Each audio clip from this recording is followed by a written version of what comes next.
Traumas são eventos que podem ocorrer na vida do ser humano. A gente acaba tentando, entendendo que trauma é uma coisa absurda, uma coisa tremenda.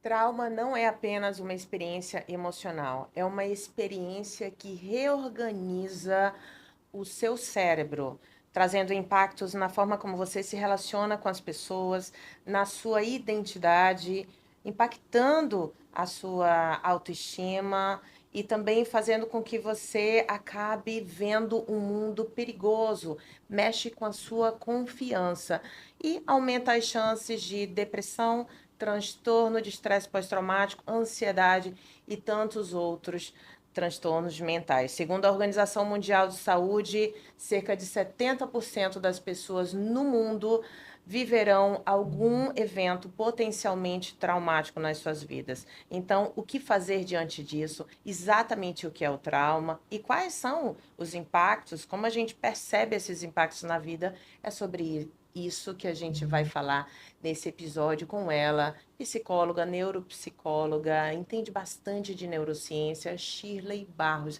Seja muito bem-vinda, Shirley. Obrigada, obrigada, eu agradeço, né? Estou muito feliz de estar aqui com vocês hoje e nós vamos falar, Maíra, um pouquinho sobre os impactos do trauma na vida infantil. Shirley, então vamos começar sobre o conceito. O que é trauma?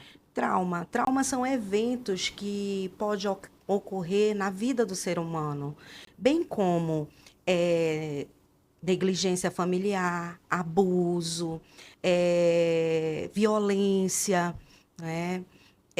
Ambientes tóxicos, isso tudo são traumas que podem ocasionar na vida do ser humano. E aí é importante nós falarmos também que o que nós somos hoje é fruto do que nós vivenciamos na fase infantil. Isso é tão importante, né? E eu acho muito curioso, Shirley, vários pacientes já chegaram para mim e falaram-me assim, quando eu pergunto sobre a infância, né? Tento entender essa relação causal, aí os pacientes chegam assim, mas eu não vivi nada traumático, não. Não teve nada demais na minha vida. Aí quando a gente vai correndo, né? Vai evoluindo com a terapia, foram negligenciados afetivamente, Sim. eram pais, né, que eram muito ou frios ou ambivalentes no cuidado, era um pai ou uma mãe falando, você não presta, ou você, né, não está fazendo mais do que obrigação. A gente acaba tentando, entendendo que trauma é uma coisa absurda, uma coisa tremenda. Mas, na verdade, trauma é o que acontece dentro da gente, é como a gente internaliza. E falas repetidas, falas duras, podem ser traumáticas, não é isso? Pode, por quê? Porque o cérebro da criança, ele está em desenvolvimento, né? Ele está em desenvolvimento. E aí o que que acontece? Ele acaba assimilando e buscando aquilo o que para ele repetidamente é falado, ele acaba acreditando. Então, a criança, para se proteger, ela acaba tentando sobreviver e não aprender. Ela não aprende, ela sobrevive. Porque são traumas que ela está vivenciando. E aí você pode até dizer assim, mas Shirley, como você acabou de falar, o ser humano, quando chega no site terapêutico, ele não rememora coisas, né? Ele diz, não, mas eu não sei por que eu estou passando por isso. Eu não sei por que eu estou sentindo isso. Porque, na verdade, o nosso cérebro ele é muito inteligente. Então, ele, para nos proteger, o que ele faz? Faz com que a gente acabe deixando para trás algumas coisas, alguns traumas que estão esquecidos. E aí, quando chega nessa fase mais adulta, o que acontece? Acontece a ansiedade, a depressão, né? E aí muitas pessoas que chegam no site terapêutico dizem assim, Shirley, será que um dia eu vou conseguir? Será que eu vou conseguir? Eu digo mesmo assim para eles, claro que você vai conseguir. Isso é neuroplasticidade. Neuroplasticidade, ela vem mostrando que nós, seres humanos, podemos sim organizar, né, a nossa vida, os nossos pensamentos, através das psicoterapias, né? Graças a Deus temos essa capacidade de remodelar esse funcionamento e essa estrutura cerebral, né? Novas Sim, conexões cerebrais. sim. Mas, de fato, então, o trauma gera mudanças anatomofisiológicas no cérebro? O que que acontece no cérebro? Olha, acontece que o cérebro, ele acaba ficando, principalmente nessa fase infantil, ele está em desenvolvimento das regulações emocional. Então, ele acaba ficando hiperativo. Hiperativo, que eu quero dizer, porque vem com como é que eu posso te dizer, Maíra? O cérebro ele está em desenvolvimento da regulação emocional. Logo, a criança, ela acaba tendo dificuldades em interagir, em socializar. Ela se torna uma criança introspectiva, ela se torna uma criança impulsiva, né? E essa impulsividade e essa introspecção, ela não quer estar ali interagindo, compartilhando, por quê? Porque ela está, né, no eu dela. Ela tem os traumas dela. E aí isso desemboca aonde? Lá na fase adulta. Na fase adulta. E quando chega no site terapêutico, muitas das coisas que ela está vivenciando, ela não consegue seguir. Ela vem de um relacionamento que é tóxico. E aí se pergunta assim, Shirley, por que que sempre os meus relacionamentos, eles são meio que parecidos? Por que que são? Por que são parecidos? Porque, na verdade, isso vem lá dos traumas na infância.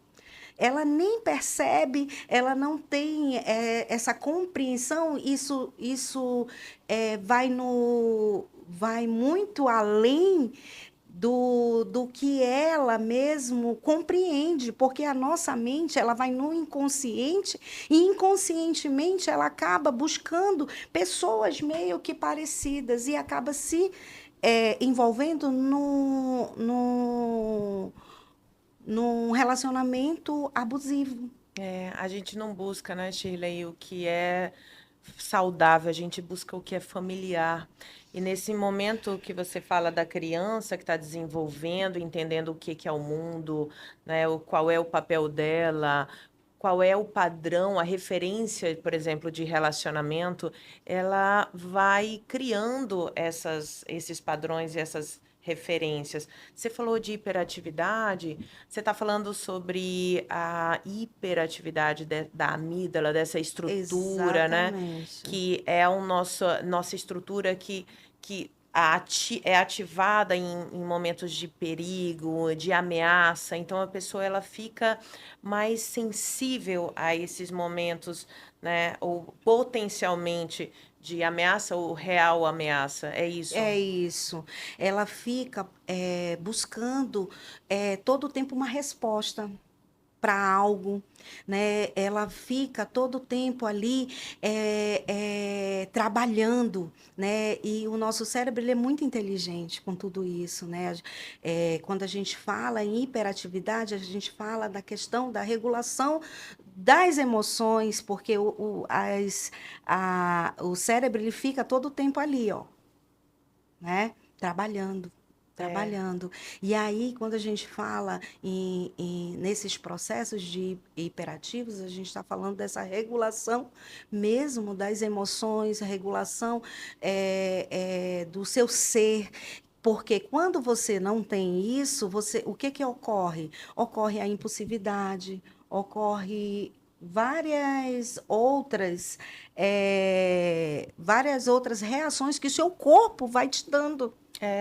Isso acontece por conta dessa ligação que está prejudicada entre a amígdala e o córtex pré-frontal, que é Isso, essa parte das funções executivas, né? isso. Então, o controle inibitório, ou seja, essa nossa capacidade de se controlar diante da situação, tomada de decisão, de ponderar e Sim. avaliar um cenário, está rebaixada enquanto a amígdala está hiperativa. Então, isso faz com que a pessoa ela fique a todo momento em alerta, mas ela fica sem conseguir modular e, ao mesmo tempo, avaliar esse meio de É, uma forma mais racional. E aí vem isso, a desregulação emocional, né? isso. Quais são os impactos dessa desregulação emocional? Como é que ela aparece no dia a dia da vida de um adulto? Ela aparece das diversas formas, porque quando chega lá no site terapêutico, acontece que o ser humano ele não consegue interagir no trabalho, ele tem dificuldade, ele não consegue. Porque o corpo, na verdade, Maíra, o corpo, ele dá sinais. Ele dá sinais, o nosso corpo. Então, chegam pessoas até nós, lá na clínica, pessoas que não conseguem engolir, sente muitas dores no estômago, dores de cabeça excessiva. Então, por conta do quê? Dessa somatização, né? O nosso corpo, ele tem pessoas que se automutilam, né, por conta de todo esse processo que vai tá desencadeando uma ansiedade e às vezes vai para a fobia, para o estresse pós-traumático.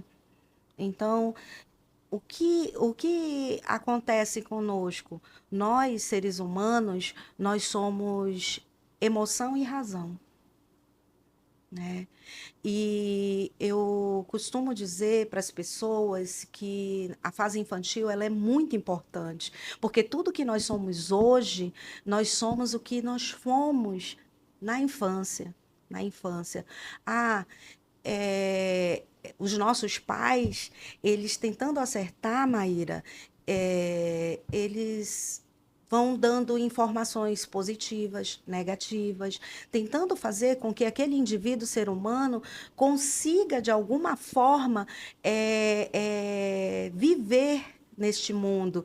E aí é que vão se organizando a questão dos traumas. Mesmo que minimamente. Por que que eu digo assim? Ah, menino, o seu irmão consegue tirar 10. Você não consegue.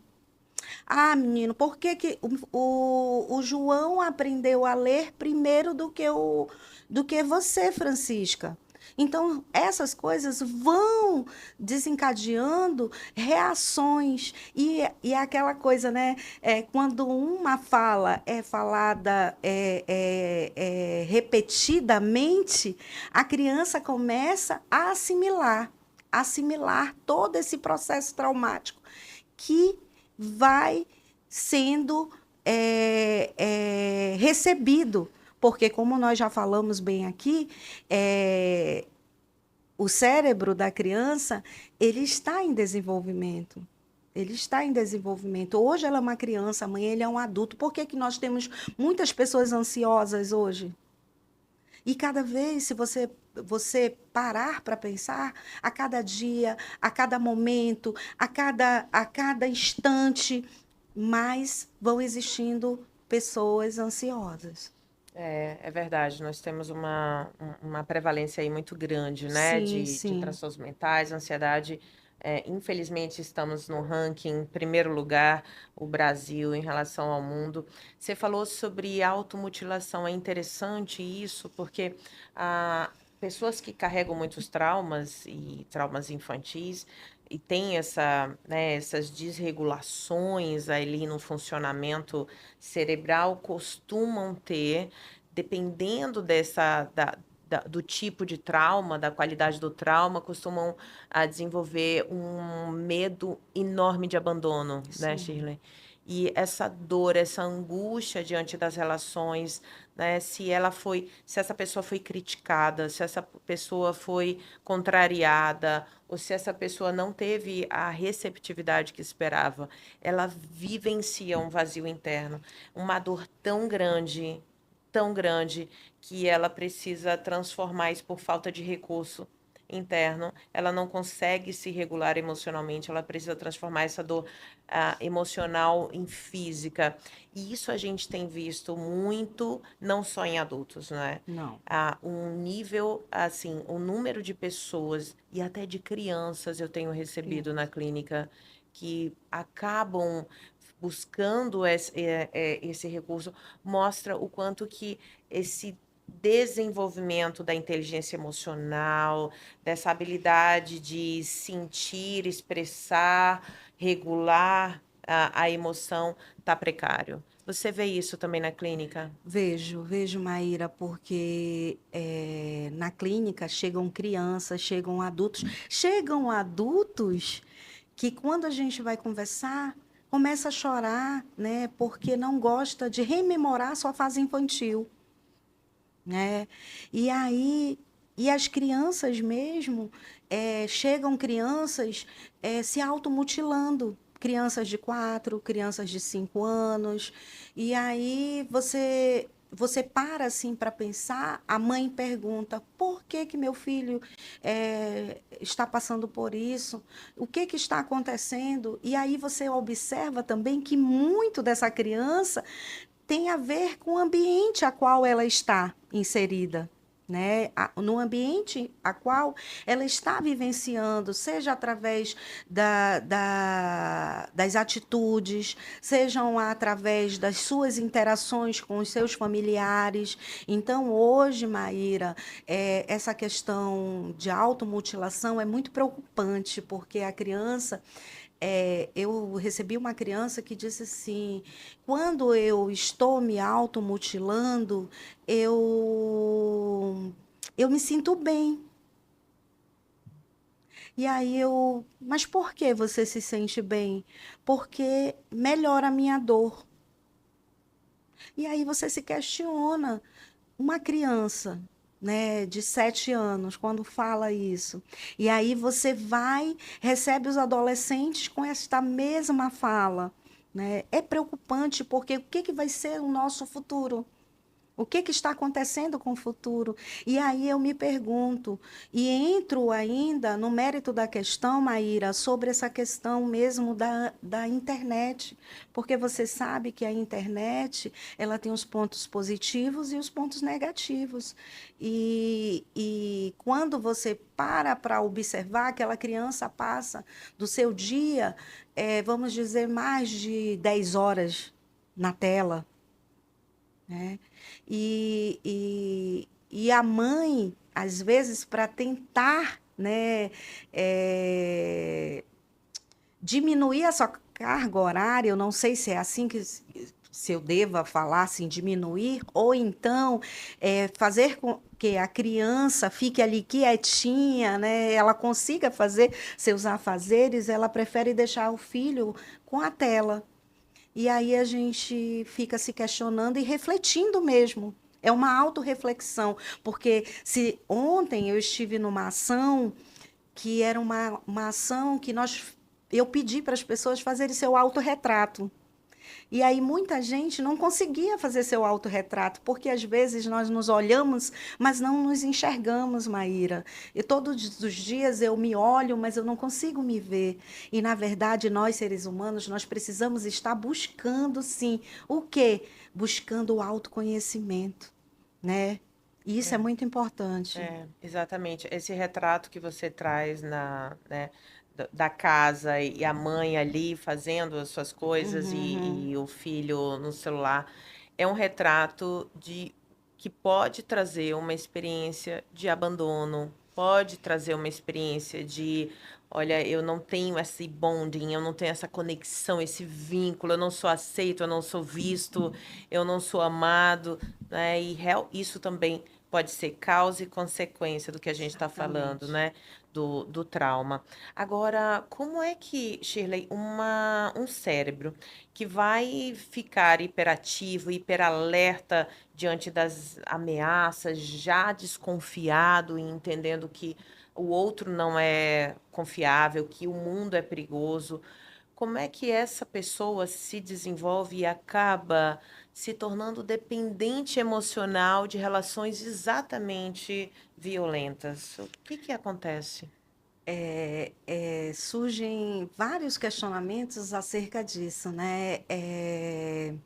Como você bem falou aí, a pessoa acaba se envolvendo em relações, né? Se ela é autovigilante, se ela está ali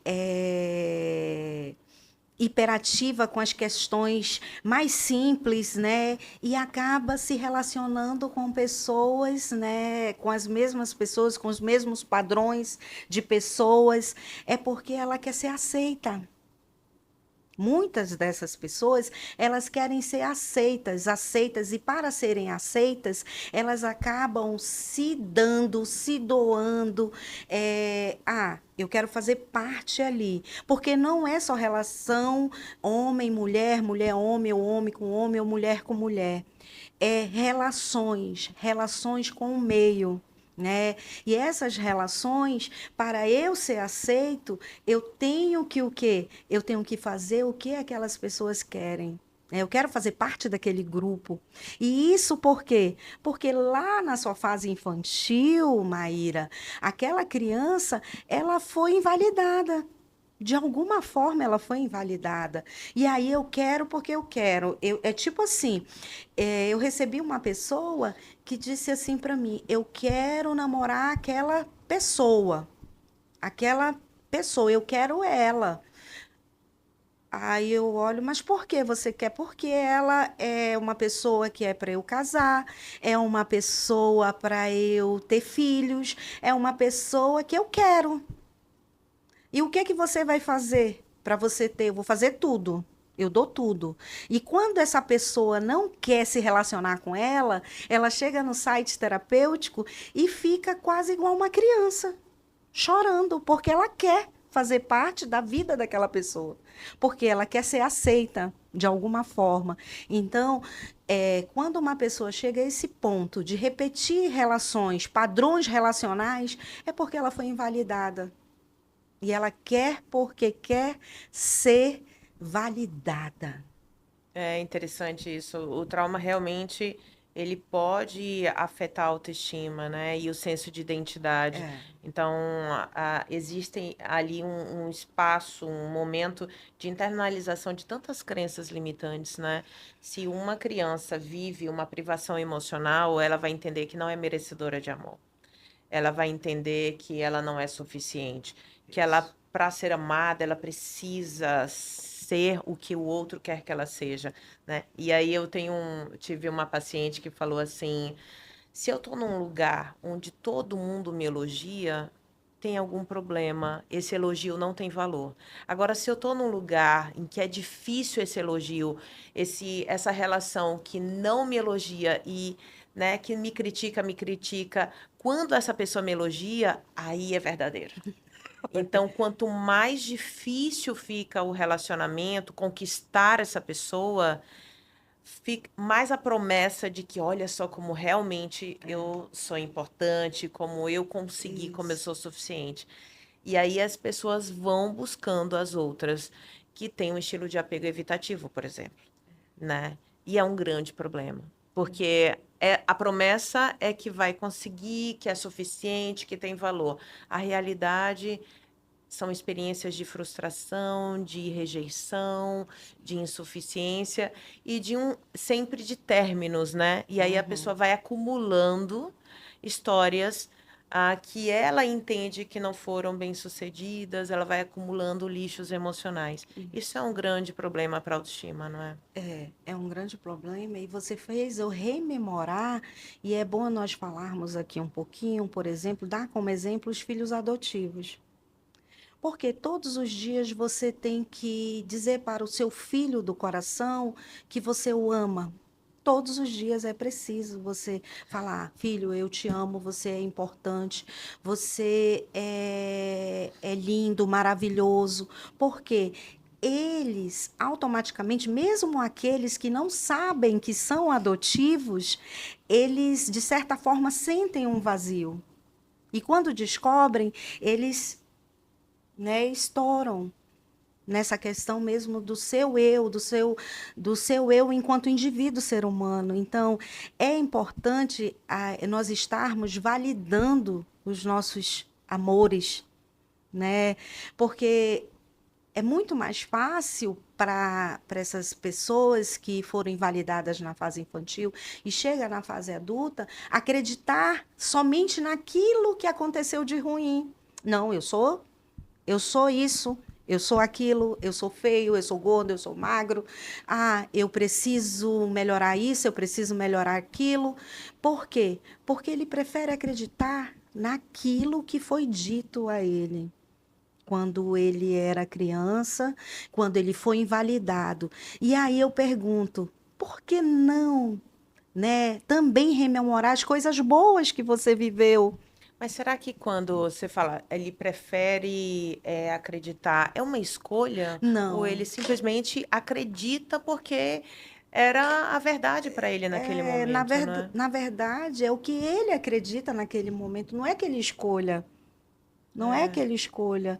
E aí, quem que escolhe ficar triste? exato, exato. Ninguém, Maíra, ninguém escolhe ficar triste. Porque se eu pudesse, se nós tivéssemos o poder, nós queríamos que todos os seres humanos fossem o quê? Felizes.